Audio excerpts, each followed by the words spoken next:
the Chase Thomas Podcast, for people who have nothing but time to kill. You about Georgia and Tennessee sharing the 9.5 over under here, along with Texas going to 25.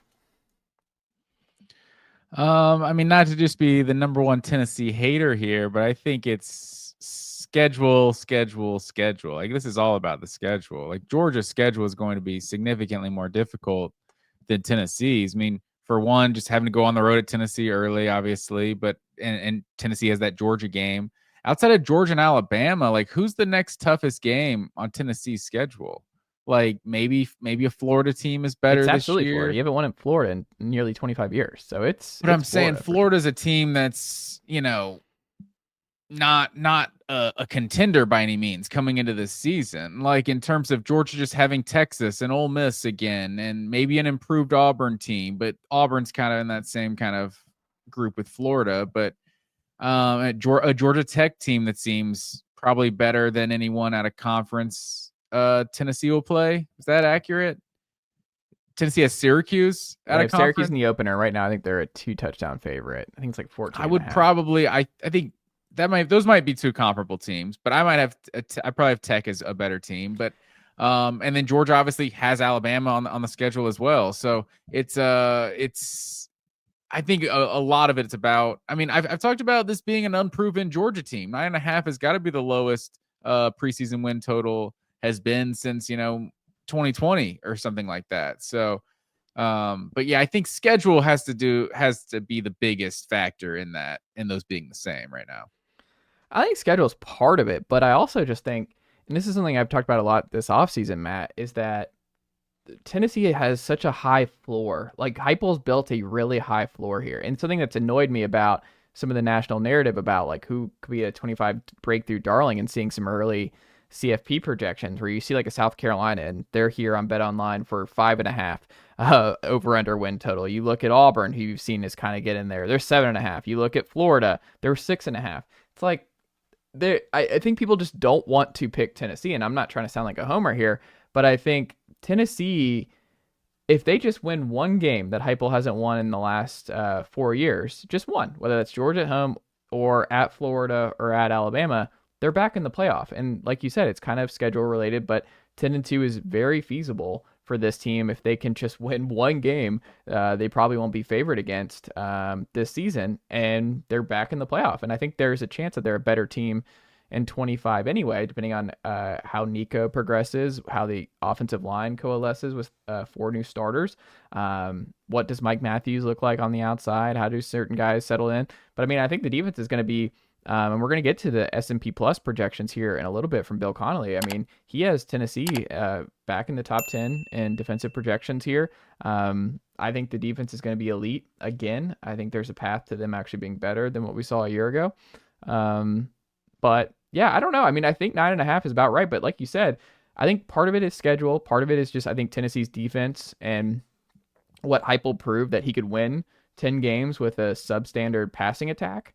In 23 or 24 kind of shut some doubters up a little bit, because it's like, hey, look, it's not all if we don't have a high flying offense, then we can't win football games. They found a way to win football games without the downfield stuff, without a lot of that stuff that worked for Heupel in 21 and 22. So I just think Heupel has got this thing humming to the point where the floor is just really high for Tennessee. And I think that is what this 9.5 speaks to more than anything else is, the schedule a little bit, but I also just think Tennessee's in a really solid foundation, a really solid place where it's hard for me to see worst case scenario, I think it's 8-4, but I think that would still take an upset that we have not seen from Heupel to this point. Cause I mean, he's lost one home game in the last 3 years. You get Oklahoma at home this year, you get Arkansas, who you lost on the road, you get them at home. I think Tennessee will be fine there. They're 2 touchdown favorites in Syracuse. I think they'll be fine there. I don't know. I think, to me, getting Georgia in week 3 here, I saw Rusty Manziel in the Dogs HQ chat talk about what that game's going to look like. I hadn't really thought it this far ahead, but he thinks it's going to be an 8:00 game in that week 3 game. So night game early for Tennessee with Georgia. And obviously they played them well in the first half, got shut out in the second half for inconsecutive years. But like you said, Georgia's got a lot of uncertainty in terms of what the offensive line's going to look at. They're going to have multiple new wide receiver starters that they're going to have to get comfortable with Gunnar Stockton. There's a whole lot of new on the offensive side of the ball for Georgia. Who's going to be their starting edge? Because, I mean, you had Damon Wilson leave. Like, is there anyone who's going to get off the passer who's going to be ready to step in and chase Nico around in that game? Like, Georgia's replacing a quiet amount of bodies on both sides of the ball, and you just don't know I think it's never been more uncertain with Gunner and the receivers going into 25. So I think the 9.5 kind of makes sense for Georgia, that with pair that with their schedule and just the offensive questions with so many new pieces having to get acclimated fast. Like, I think Tennessee Georgia has a chance to be the most competitive over 4 quarters it's ever been in week 3 in Knoxville. No, I could definitely see that. And I understand. I mean, I've said it here, that this is one of the more unproven Georgia teams I can remember. So I'm not surprised at 9.5 for Georgia, especially I think there's something to the SEC feeling like a lot more competitive in the top 5 or 6 in the conference right now. I think with Heupel, I mean, you're not wrong. Like, obviously Heupel has increased the floor like crazy at Tennessee, where last year, or I should say 2023 is the disappointing year. Was that a 9-4? They finished that year 9-4, yeah, with a bowl win. So it's like that's kind of feels like the floor for Tennessee right now. But I think it's a little more frustrating when the side of the ball that Heupel his expertise has now underachieved, I'd say 2 years in a row. And like, if you think about Georgia, like if you put it in Georgia perspective, if Kirby Smart hires Todd Monken and Georgia's offense is great for 2 years and Georgia's kind of underwhelming because the defense is really bad, it's like that feels like, okay, you got lucky and got a good OC, but what you do the best is bad right now. And I feel like I'm kind of worried about Heupel's offense because we talked about it. It was talked about like it's a cheat code, like you don't even have to be good and you can just plug in this offense and you can put up huge numbers. And you saw that obviously against some of the cupcakes, but versus SEC play, like you didn't really see Tennessee have any of those easy games where they put up 40. There was really none of that. A lot of single digit or shutout in the first half. Mississippi right? State and Kentucky, they were there. I mean, Nico had a 4-touchdown, 400-yard game against Kentucky, but 2 of those drops kind of prevented that from being. But those were 6. 2 bad drops. Kentucky, right? I'm pretty sure the Mississippi State, that was the fewest points Mississippi State gave up all season. That's true. Was Tennessee. So it's tough to say. Like it's encouraging because you have the defense so much better. But I think if you told any Tennessee fan in 2022, we're gonna have a top 5 defense in 2024, you're like, oh my God, we're winning a national championship. But it's now the offense that's behind, and that just makes it a little frustrating. But it also makes you, if you want to be a glass half full person, then you're kind of like, well, look, I think it's hard for me to see Nico not getting a little bit better in 25. And if Mike Matthews as a 5-star blue chip guy, like if he breaks out on the outside in a full starting role, that's a difference maker. I think that's part of it too. Is just that like their best difference maker out wide, and the cheat codes early on was Velus Jones in 21 in the slot for Tennessee. He was just a Swiss Army knife for Tennessee that transferred from USC. And then in 22, it was Jalen Hyatt, who no one can cover in big games all season long, and Cedric Tillman early on in the year before his injury that cover him. Huh? I said some teams covered him. Many are saying a lot. The perspiration, the precipitation is what I was looking at. A lot of precipitation factors involved in the events that you're talking about in 2022, Matt Green. But that is and he stepped on the ref, right? Didn't he step on the ref's kind of roll his ankle a little bit? Wasn't that another thing with Jalen Hyatt in that 2022 Georgia game? Like it was like a deep ball and he like kind of collided with the ref or something like that and stepped on his ankle or something like that. I remember vaguely remember something like that. It might have been him. It was either him or Tillman. I know what you're talking There's about. all kinds of excuses you people were making. Well, one of the things about that game too is kind of an indictment. It kind of reminds me of 24 was that I think you don't need to, it's not going to be just an avalanche of Jalen Hyatt versus Alabama plays for Tennessee to get back to an elite offense. But Tennessee had 4 plays in that Georgia game in 22 where there was a drop, or it just was like it was the hooker's ball was just a little bit off. That can't happen in those big games. You have to convert those shot plays that are really, really close, 50-50 balls that the receivers just have to make plays. This past year, Dante Thornton was obviously a gigantic weapon for Tennessee when he's able to stay on the field. I mean, he just ran a 4.3 this week at the combine. Like, he was a burner and really settled in on the outside. He was really good. He's going to be hard to replace.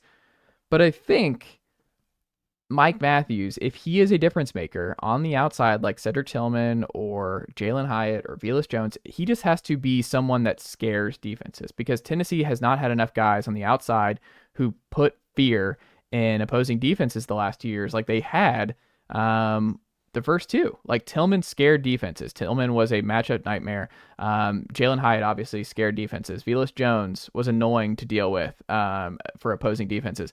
They haven't had that the last 2 years. So I think part of it is pretty simple in that one of these guys on the outside has to break out. Like, they have to scare defenses again. Like, it's not all going to be on Nico. It's not all going to be on Heupel. Like, the evals have to be right. Like, Braylon Staley in the slot has to break out a little bit. Like, Mike Matthews, more than anybody, has to be a star on the outside for Tennessee's offense to break through, because this offense is kind of the final piece of the puzzle is chunk plays on the outside. So if Mike Matthews is getting 3 to 4 plays a game where he's 25 plus yards and scaring defenses, and they're having to put a lot more attention on him, and teams are not handling him well on the outside, that changes what Tennessee can do and what this offense can ultimately be. So I don't know. I mean, I guess I'm talking myself more into Tennessee's offense getting better in 25. But I also think the offensive line's going to be better. I think David Sanders will be an upgrade over what they had at right tackle last year between Campbell and Dane Davis. I think Lance Hurd will be better in his second year in the system at left tackle. Are you going to have a running game as good as 2024? Yeah, you've averaged 5 yards a carry for 4 years. Like, it just doesn't matter. I don't think it Dylan matters. Sampson was better last year than Tennessee has had the entire time Heupel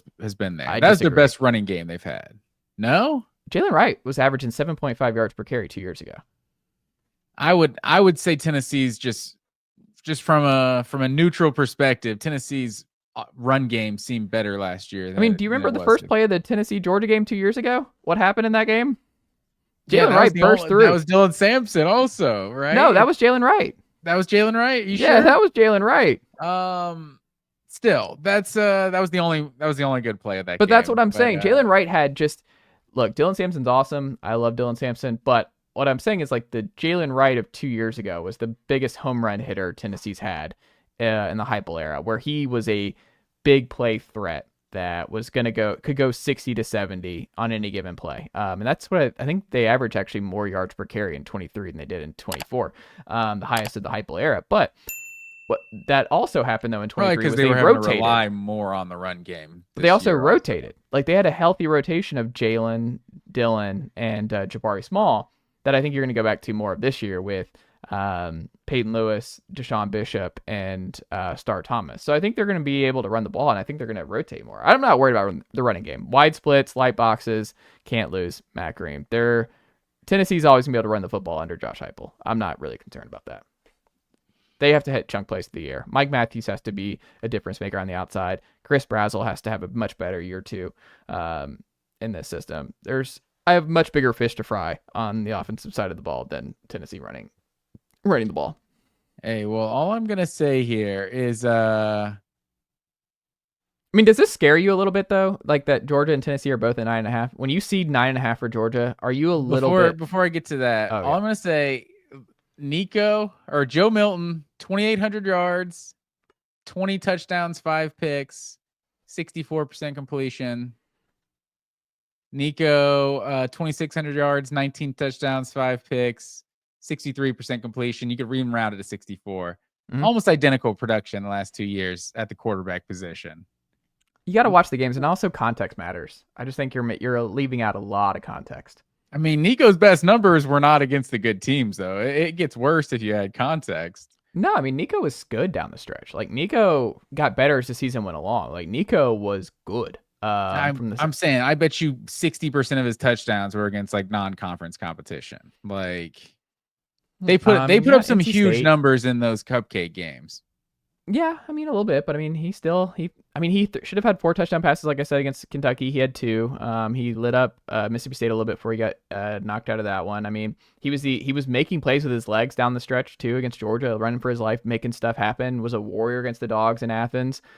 Did what he could against Ohio State with true freshman receivers who had never played, like Braylon Staley played 50 snaps in that game and had not played all year and redshirted. So I don't know. I think there's a lot of missing context. And like I said, Joe Milton was also several years older than Nico Iamaleava. Of course, his ceiling is still higher, but I'm just saying, like, those years in a vacuum.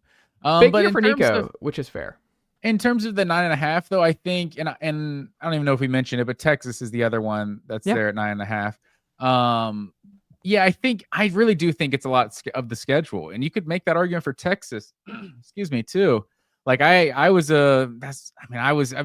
shouting it all year that I just didn't know how good Texas was, that they had such a weak SEC schedule, and they're going to have that same slate again this year. I mean, what is it this year? I mean, now you have to go to Georgia, and A&M comes to your place. Maybe Florida's improved, and you have to go to the Swamp this year. But and obviously you have Oklahoma. Maybe they're better, but it's like, we're talking about Florida being like their 3rd toughest game, and the same with Tennessee. Florida is like that 3rd toughest game that you're kind of anticipating a team being better. Like, this is a team that won 7 games last year. Like, they might not even be good. But it's like Florida might be like the 5th or 6th toughest game on their schedule. So it's just it's the unproven nature of this 2025 Georgia team to go with a tough schedule. Luckily, some of the bunch of those tough ones are at home this year, but I think that's a big part of it. I'm not scared. I'm not scared, but I would be a little bit like raise an eyebrow, like just not seeing double digits next to Georgia's name anymore. It's just kind of like, I just feel like there's a little bit, it's just crowded at the top right now. Like you said, I mean, Texas schedule makes it easy. I mean, right now, I would say here on March 2nd, the 4 teams I would have in the SEC making the playoff right now is, I would say, Tennessee, Georgia, Texas, and Alabama are my 4 teams that I'm getting in. And I just don't think it's fun to say right now. So that's why I think you're seeing a lot of other, like, who's the dark horse? Like, I mean, maybe you could slide in LSU for Alabama in that spot. That wouldn't blow my mind. Ole Miss still be a surprise. I think they take a slight step back, not a big step back next year. But I don't know. It's just not fun because I think people want to throw in Auburn. People want to throw in South Carolina. People want to throw in Florida. And I'm like, the Florida schedule will never allow Florida to get to that 10-2 range. Like, Billy Napier should get a statue if Florida goes 10-2 with that schedule. Like, I don't see it. And South Carolina's schedule is not great either. And I just don't think, I think people are going way too hard in South Carolina. I think Shane Beamer did a good job last year, and I think they're trending up, but they don't have the schedule that Tennessee has. And I don't think they have the dudes that Tennessee has in 25. So my gut is, I think people just don't want to pick Tennessee, and people want to pick against, I think, Tennessee, Texas, and Georgia right now, where it's like, oh, are those 3 going to run it back in 25? But I think there's a strong possibility these 3 are in really, really good shape to make the CFP in 25. Yeah, I mean, I think so. I mean, you look at the years that were kind of the most unproven returning talent. The first years that come off the top of my head for Kirby, like 2018, it's like that team still ended up in the SEC championship. And then, 2022 after the national championship, like, don't forget, like, that national championship team lost a lot of first round picks, and there was a question of how much they lost from that previous season. And the 2022 team, I think you could argue the 2022 team was better than the 2021 team. Obviously they went undefeated. But yeah, so I guess at this point, Kirby has probably earned the benefit of the doubt of, even if they are unproven, they're unproven with a bunch of 4s and 5 stars. For sure. We kind of hinted at this here, Matt Green, but talking national titles and CFP, I thought this would be a fun offseason exercise here, Matt Green. We had a first-time CFP coach winning a national title this year with Ryan Day as head coach of the Ohio State Buckeyes. He faced off against Marcus Freeman, who would have been his first as well. Had the Irish won here this year. But my question to you. Nicely done, nephew. The Chase Thomas podcast. Hell yeah.